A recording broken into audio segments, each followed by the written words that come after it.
네, 김건희 여사 특검법이 재표결을 거쳐서 최종 부결됐습니다. 이탈표가 4표 나온 가운데 친한계에서 일종의 경고성이라는 발언도 나왔는데요. 당정 갈등이 쉽사리 수그러들기는 어려워 보입니다.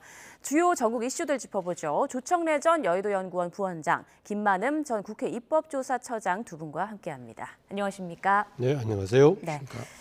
자, 김 여사 특검법 재표결 부결로 이제 최종 폐기가 됐는데 국민의힘에서 이제 4명의 이탈표가 나왔거든요. 이번 결과 좀 어떻게 분석하시나요? 득표 자체만 놓고 본다면 이전하고 크게 다를 바 없죠. 지금 이번에 김건희 여사 특검법과 더불어 재병 특검법은 이번 22대 국회에 들어와서 두 번째예요. 그러니까 지난번하고 비교해 볼 수 있을 건데 지난번에도 재병 특검법의 경우에 재표결을 갔을 때, 재의결을 갔을 때 104표가 나왔어요. 예. 그러니까 김건희 특검법은 이번에 처음 재의결을 간 거지만 같이 비춰본다면은 득표 자체는 그때나 지금이나 비슷합니다. 표수 자체는 비슷한데 아무래도 지금 경고성이 불안한 모습을 보이는 것은 아주 국민 여론이라든가 따가운 걸 느끼는 가운데 예. 당 내부가 불안한 상태에서 간신히 지켜냈다. 이런 상황을 심리적인 내용까지 반영해서 해석한 게 아닌가 그렇게 봅니다. 간신히 지켜냈다라고 평해 주셨는데 어떻게 보십니까? 지금 이게 국민 여론이 좀 엄중해짐에 따라서 마음의 갈등을 겪고 있는 의원들이 점점 늘어나고 있다라는 그런 징후로 보여요. 이게 이제 해병대원 특검법 같은 경우는 공개적으로 찬성 의사를 밝힌 국회의원들도 있었지만 김건희 여사 특검법의 경우에는 지금까지 속내를 내비친 의원이 한 명도 없었거든요. 그런데 지난 2월에 있었던 재표결 때 비해서 지금 그때는 거의 이탈이 없었습니다. 근데 네 분이나 이탈을 했다는 것은 이걸 그냥 아무 문제 없다는 식으로 볼 상황은 아니고요. 이거를 저는 엄중하게 받아들여야 된다고 생각합니다. 이게 이제 지금 국민 여론도 그렇지만 국민 여론이 점점 나빠지고 있는데 우리가 손 놓고 있어야 되냐라고 하는 국회의원들의 그런 회의감, 그다음에 당과 대통령실의 관계에서 이런 문제에 발목이 잡혀서 아무것도 하지 못하고 국민들에게 의미 있는 정책을 보여주지 못하는 데 대한 자조 이런 게 섞인 겁니다. 네. 그러니까 이게 일단 한번 이렇게 이탈표가 나오기 시작하면 주워 담기가 힘들어요. 사실은 당론으로 부결을 정했잖아요. 네. 그리고 기표 방식까지 다 홍보를 했는데 이런 일이 벌어졌다 그러면 그냥 아무 일도 아니다. 우리는 이탈이 없다. 이렇게 덮고 묻고 갈 건 아니다. 제가 볼 때는 당이 이 문제를 엄중하게 보고요. 대책을 빨리 강구해야 된다고 저는 봅니다. 네, 추가 질문 좀 드릴게요. 말씀하신 것처럼 친한계인 신지호 국민의힘 전략기획부총장도 경고성 이탈표다라고 분석을 하면서 특단의 대책이 필요하다고 좀 비슷한 의견 주셨거든요. 네, 저도 그렇게 봅니다. 이게 이제 통상적으로 정치는 국민 여론이 움직이면 뭔가 방법을 모색하잖아요. 근데 이게 지금 세월이 계속하고 있는데도 불구하고 이게 뭐 어떻게 되겠지. 우리가 할 얘기가 아니야.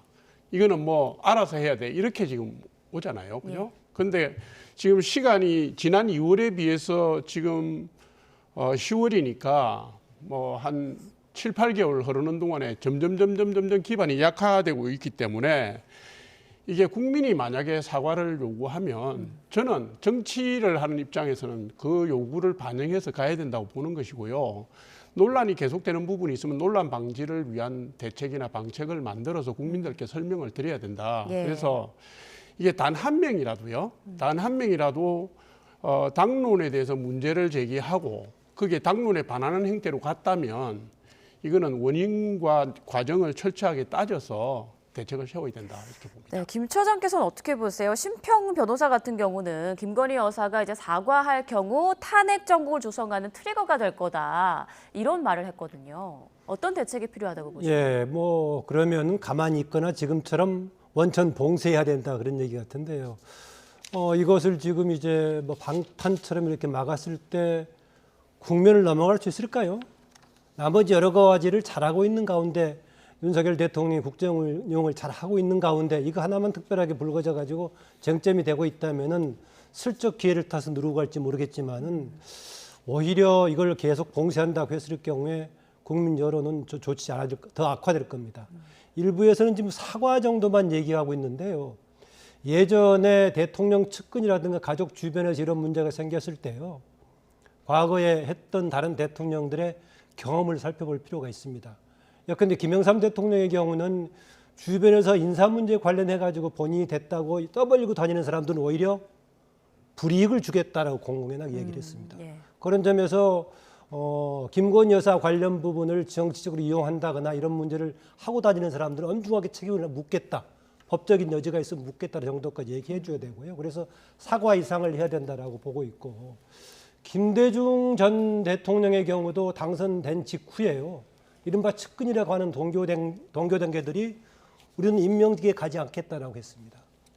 그럴 정도로 지금 대통령 주변에서 이런저런 사람들이 문제가 되고 있고, 김건희 여사 주변에 확인을 좀 해봐야 되겠습니다. 명태균 씨여서 김대남 씨 문제까지 퍼지고 있어서 인사 문제와 관련된 문제이기 때문에 단순히 김건희 여사의 사과 문제뿐만이 아니라 대통령 이해와 관련된 문제에 대해서 이후에 엄격하고 엄중하게 대처하겠다, 이런 선언도 동반해야 된다고 봅니다. 네, 김건희 여사 사과 이상의 더 특단의 대책이 필요하다라는 흔히 이런 얘기하면 뭐 제2부속실이라든가 특별감찰관 정도만 얘기하고 있는데요. 그런 관련 문제가 아니라 대통령이 명확하게 선을 긋는 뭔가 공공연한 발표가 필요하다고 봅니다. 네, 자 그럼 이 문제는 어떨까요? 이른바 이제 김대남 녹취록 파문이 계속 이제 확대가 되고 있는 상황인데, 한동훈 대표는 대통령실의 선긋기에도 불구하고 당 차원의 진상 조사를 지시하지 않았습니까? 이런 한 대표의 어떤 이 행동에 대해서 어떻게 보시는지요? 일단 이 문제는요, 당정 간의 갈등 문제는 저는 아니라고 봅니다. 예. 그러니까 당 대표를 향해서 전당대회 국면에서 있을 수 없는 일을 벌인 거 아닙니까? 그러면 이건 진상조사를 하는 게 맞다고 저는 봅니다. 이게 이미 언론을 통해서 뭐 녹취록이나 이게 다 공개가 된 상황이기 때문에 국민들께서 다 보고 계시잖아요. 그러면 전후 과정이나 진상을 밝혀서 조사를 해서 국민들에게 알려드리고요. 그렇게 해서 무분별한 억측이나 무슨 추측, 뭐 당정 갈등을 유발하는 이관계라든가 야당의 공격을 가능성을 차단해야 되는 게 맞거든요. 그러니까 이거는 제가 볼 땐 신속한 조사를 통해서 빨리 매듭을 지어야 된다, 저는 이렇게 보고 있고요. 덮어두고 묻어두고 가면 오히려 의혹이 커질 수 있습니다. 그래서 이 여권 전체를 상대로 한 자해 정치는요, 책임을 물을 거는 분명히 물어야 되고요.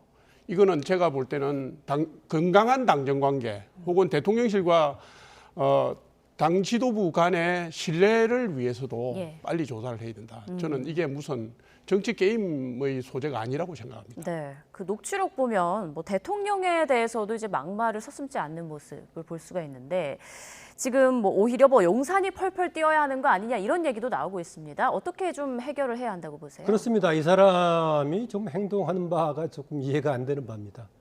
얘기하다 보면 어느 쪽에 뭔가 도움이 되고 하는 것인데, 본인을 과시하는 데는 혹시 도움이 됐나 모르겠습니다.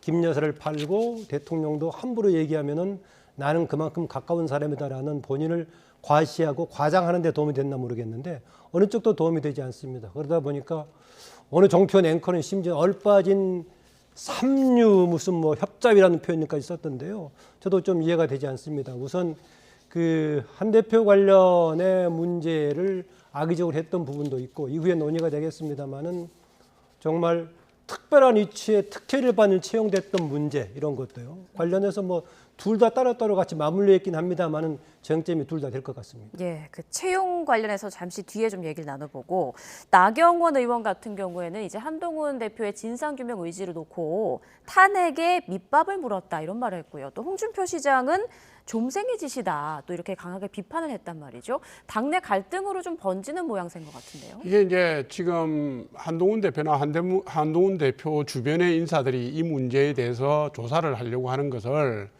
야당에게 공격의 빌미를 제공한다고 해서 걱정해서 하시는 말씀인 거는 이해를 해요.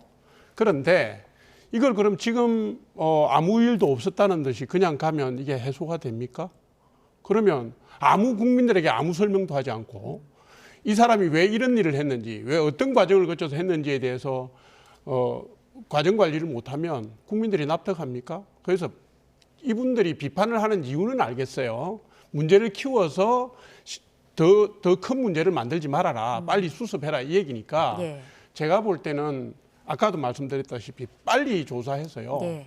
빨리 매듭을 지어야 됩니다. 이 문제는요, 지금 대통령실도 엮여 들어가 있고요. 당의 총선 백서 특위도 지금 엮여 들어가 있고, 여의도 연구원도 지금 어쨌든 여론조사와 관련해서 여러 가지 의혹이 나오고 있잖아요. 그래서 제가 볼 때는 묻어서 덮고 갈 수 있는 상황이 아니다. 예. 빨리 규명을 해서 빨리 국민들한테 설명하는 게 낫다. 이렇게 봅니다. 이번에는 채용 관련해서도 좀 짚어볼게요. 김대남 전 행정관이 이제 금융 관련이 경력이 없는데 금융 관련해서 지난 8월에 서울보증보험 상근감사로 이제 임명이 되지 않았습니까? 이 부분에 대해서 그 녹취록에 따르면 내가 그 자리를 선택했다 이런 말이 나오거든요. 어떻게 보십니까? 그래서 그런 문제가 결부가 안 돼 있다면은 나경원 의원이 얘기했던 대로 개인의 일탈로 혹시 몰아갈 수도 있을 겁니다. 그런데 이런 문제는 특별한 힘이 있지 않는다면 아다시피 지금 토목공학을 전공했던 사람이 다른 금융 관련 전공이 없이 경력이 전혀 없이 본인이 선택해서 갔다면은 누군가 권력 핵심 아니면 권력 주변에서 힘을 써줬던 거 아니겠습니까? 그래서 이 부분 불가피하게 뭔가 진상 규명이 필요하다는 한동훈 대표의 주장에 저는 동의합니다. 그리고요 아까 그 나경원 의원 등이 특검의 빗장을 여는 것이 밑장을 여는 것이 아니냐 이런 얘기했었는데요. 저는 탄핵에 그런데 저는 이게 그 당내 대표 경선 등에서는 자유행위 비슷한 당내의 문제가 되는 것을 공격할 수 있지만은 이런 지적을 할 때는 비공개 내부에서 토론할 때 나오는 말이지 당 전체에다가 탄핵이니 특검이니 이런 용어를 같이 펼치는 것 자체는 당을 생각하는 문제가 생각이 됩니다. 만약에요 현재 국민의힘이 당이 뭔가 정비가 돼서 제대로 정상적인 상태로 굴러간다거나 아니면은 뭔가 중심을 잡아줄 원로 등이 있다면은 이런 것은 나오지 않을 것인데 당과 대통령의 충돌하기 계속 더 심화되고 있고 당은 이쪽 저쪽 얘기하고 있는 것을 보면은 예. 지금 국민의힘의 상황이 좀 그렇게 이해가 됩니다. 네. 앞서 그 김대남 전 행정관의 어떤 뒷배가 있는 게 아니겠느냐 이런 말씀 해주셨는데요. 어떻게 보십니까? 근데요, 뭐 아무데나 나와서 대통령 욕도 하고 영부인도 뭐 걸어서 얘기하고 자기 하고 싶은 대로 떠드는 사람 아닙니까? 이 사람이 좌파 언론의 모 기자와 관계자와 통화를 하면서 내가 실력 있는 사람이다. 뭐 나는 내가 가고 싶은 대로 꽂아서 간다. 이렇게 얘기했을 수도 있습니다. 그러니까 이게 그 진위를 뭐 누가 알 수가 없는 거죠. 없지만은 통상적으로는 이렇게 떠벌리는 사람 말을 믿을 수는 없고요. 그다음에 그 대통령실에서 근무했던 선임 행정관이 대통령의 뭐 통치 철학이나 국정 운영 철학을 잘 안다고 봐서 퇴임 이후에 산하기관을 가는 경우가 있습니다. 이 경우에도 자기는 자기가 꽂아서 갔다고 하지만 사실은 자기가 어떤 맥락에서 어떤 루트를 통해서 갔는지 모를 수도 있어요. 그래서 이 부분은 제가 볼 때 파고 들어봐야 뭐 중진 의원 누가 했다더라, A 의원, B 의원이 뭐 거기에 대해서 부인을 했다더라 이런 기사들이 나오는데 네. 실체적 진실은 안 나온다. 이거는 의혹만 나온다. 네. 이렇게 봅니다. 저는 이런 부분은 파헤치면 나올 수 있을 것 같습니다. 왜냐하면 이게 뭐 적당한 정도 자리가 아니라 연봉 3억에 해당되면 상당히 서로 여권 내부에서도 안배해서 갈 만한 그런 자리 아니겠습니까? 그렇다고 이쪽에 경력 있던 사람이 모르겠지만요. 만약에 특별하게 권력의 작용이 없었다고 한다면은 우리 그 조 부원장 얘기했다시피 김대남의 본인의 뻥튀기가 통했을까? 저는 그것은 아니라고 봅니다. 그 점에서는 어느 쪽이든 간에 뭔가 좀 그러기 작용했다고 보고요. 이것은 이후에 아마 조만간 국감 과정이 있다 보니까 이 문제는 해당 공사 등이 아마 국감 대상이 되니까 그 과정에서 적어도 확실히 파헤치지 않더라도 뭔가 일단의 꼬투리는 나오지 않을까 그렇게 봅니다. 대통령실에서는 김 전 행정관이 스스로 이제 거취를 결단해야 한다 이런 입장을 밝혔는데 어떻게 좀 결단을 내릴까요? 어떻게 예상하십니까? 버틸 수 있을까요? 서울보전공사 내부에 지금 입지가 말이 아닐 텐데요. 본인은 뭐 어떻게든지 버텨보려고 하는지 모르겠습니다만은 우선 내부에서 근무를 하는데 영이 서지 않을 거고요. 지금 이 문제가 국감에서도 뭐 대대적으로 논의가 될 수 있는 상황이고 경우에 따라서 누군가 고발을 할 수도 있는 상황이어서요. 제가 볼 때는 시간 문제일 뿐이지 결국 버티지는 못할 거다 이렇게 봅니다. 네. 그 전에 사퇴하는 게 좋죠. 네, 그 전에 사퇴하는 게 좋겠다. 어떻게 예상하세요? 사퇴하게 되겠죠. 이제 국감도 있고 하는 것이기 때문에요. 그렇지 않다면은 그게 사실상 공기업이기 때문에 중간에 누가 책임을 좀 묻게 될 겁니다. 조만간 마침 또 국정감사 기간 맞물려 있고 했기 때문에요. 그럴 거고요.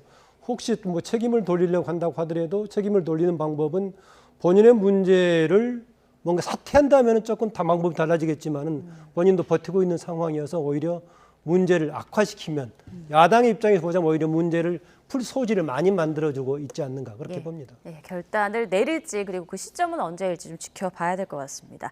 자, 민주당도 지금 녹취록으로 시끌시끌하죠. 지난 2일 열린 검사 탄핵 청문회에서 공개된 이화영 전 평화부지사 녹취록인데 자, 이 녹취록이 생성된 배경도 좀 궁금하더라고요. 이게 접견실 내에서 변호사가 녹음을 할 수 있는 건지 그리고 어떤 목적으로 이런 녹음을 한 건지 어떻게 보세요?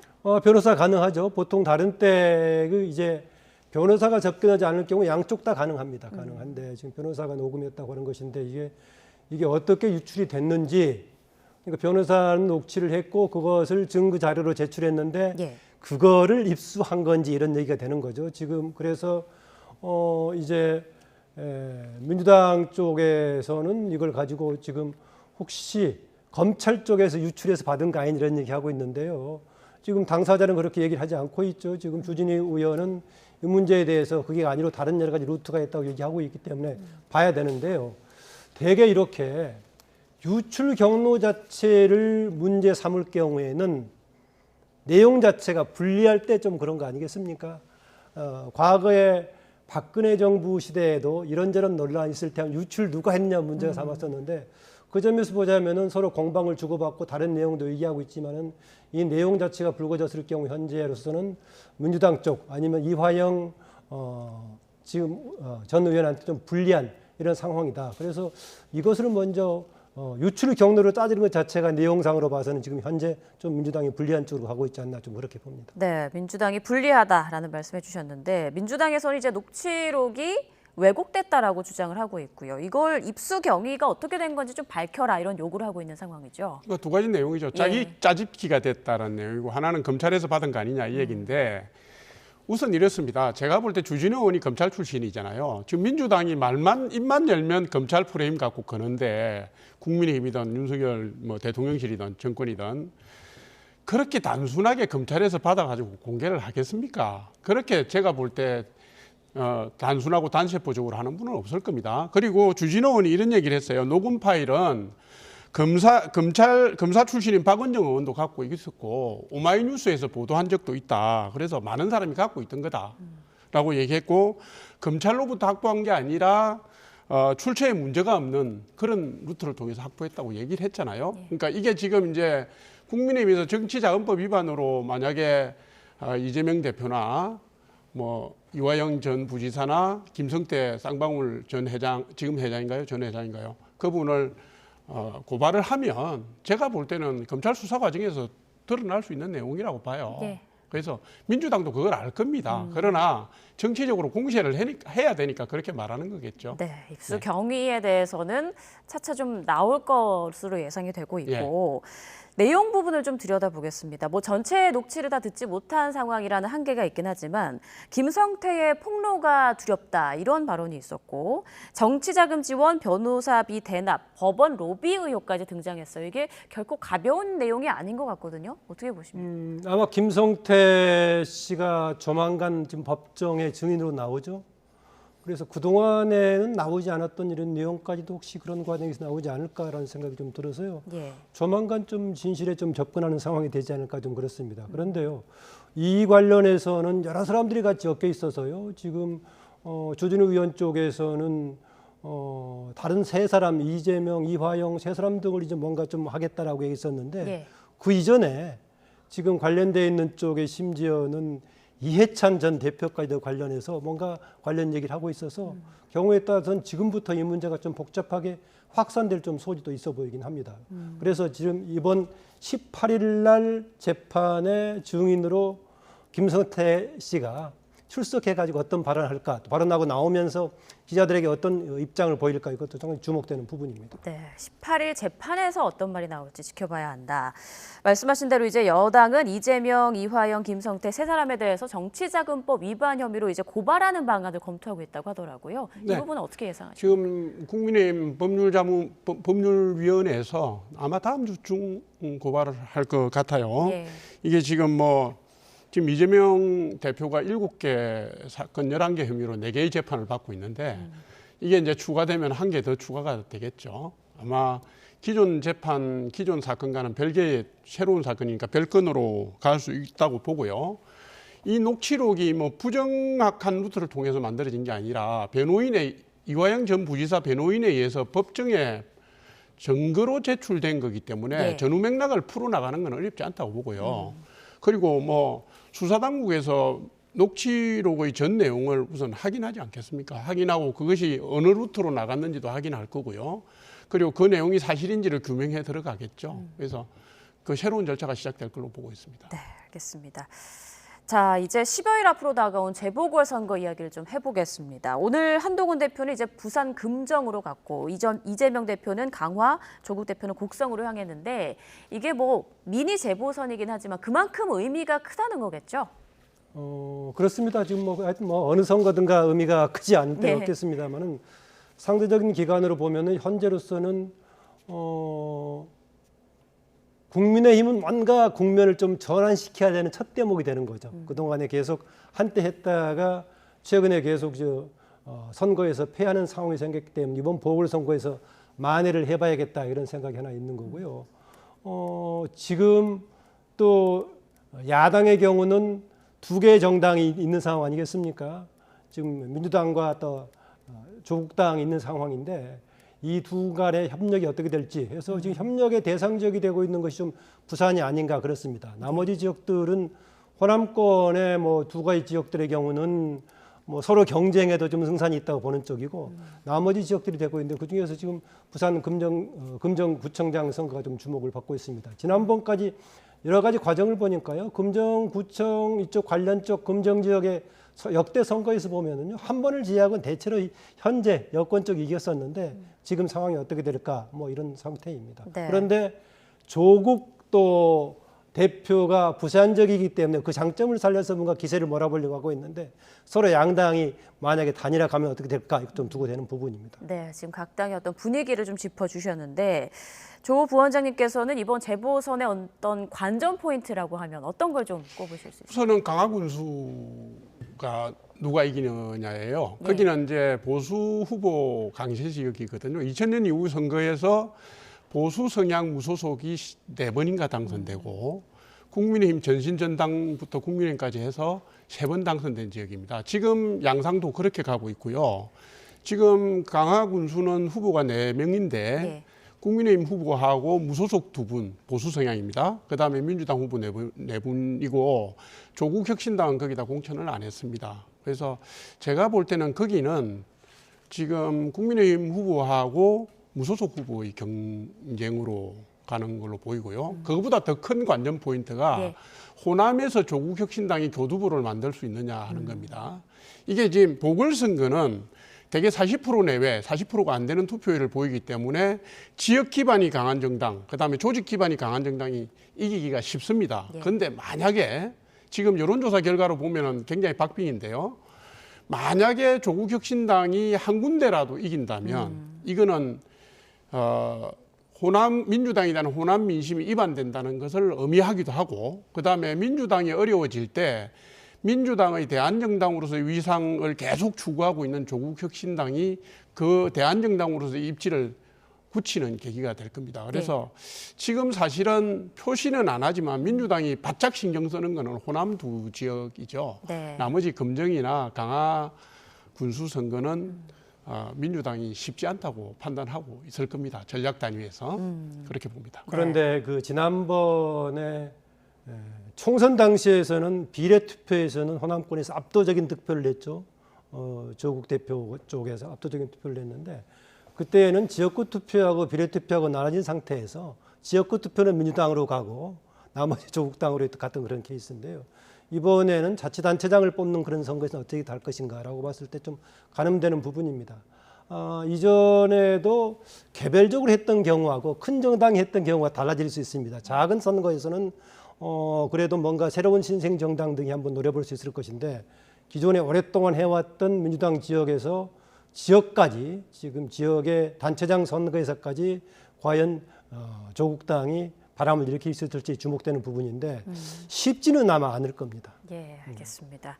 자, 호남의 표심이 어디로 향할지 좀 지켜봐야 될 것 같고, 부산 금정구청장은 어떨까요? 지금 여기 보수 텃밭이지 않습니까? 여기에서 이제 뺏기면 한동훈 대표의 리더십에 좀 타격이 있을 수 있다라는 전망이 나오더라고요. 만약에 진다면 타격이 예. 있을 수 있습니다. 네. 만약입니다. 근데 이게 이제 금정구청장 선거도 2018년 선거 때 민주당 후보가 한 번 승리한 적이 있는 지역이에요.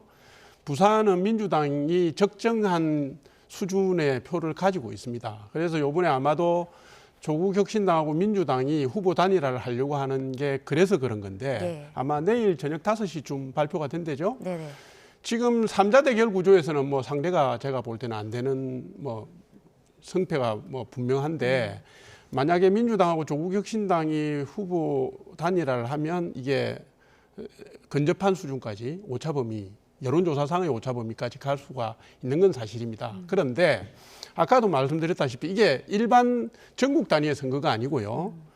그 재보선이기 때문에 지역 기반이 강하고 조직 기반이 강한 정당의 그 유권자들이 투표장에 갈 가능성이 큽니다. 예. 그래서 여론조사 수치로는 뭐 오차범위 내라고 하더라도 실제로 투표위에 뚜껑을 열었을 때는 승부를 가르는데 큰 변수는 없을 거다. 저는 이렇게 봅니다. 네.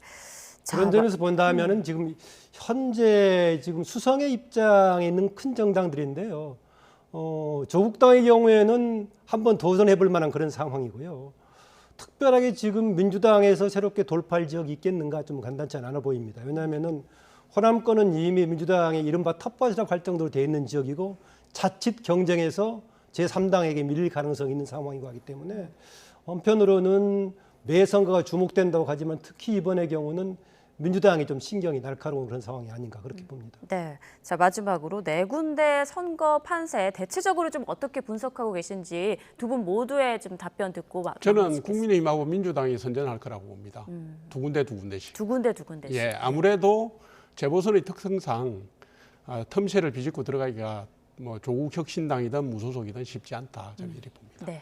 뭐 저도 비슷하게 봅니다. 비슷하게 보는데 특정 지역에서 특히 호남권에서 한번 조국당이 새롭게 도전하고 있지만은 지난번의 경우는 이제 비례하고 지역구가 나눠졌을 때 제2투표를 조국의 당으로 이제 가는 쪽이 있었는데요. 예. 이번의 경우도 큰 당으로 좀 가지 않을까 좀 그렇습니다. 현재는 여러 가지 후보 단일화 등등도 노리고 있지만 대체로 후보 단일화 했을 경우도 민주당 쪽으로 가지 않겠나 이런 등을 본다면은 지금 우리 조 부원장 얘기했다시피 대체로 큰 정당들이 2대2로 가져가는 상황이 되지 않을까 좀 그렇게 봅니다. 네, 알겠습니다. 앞으로의 상황 계속 좀 두고 봐야 될 것 같습니다.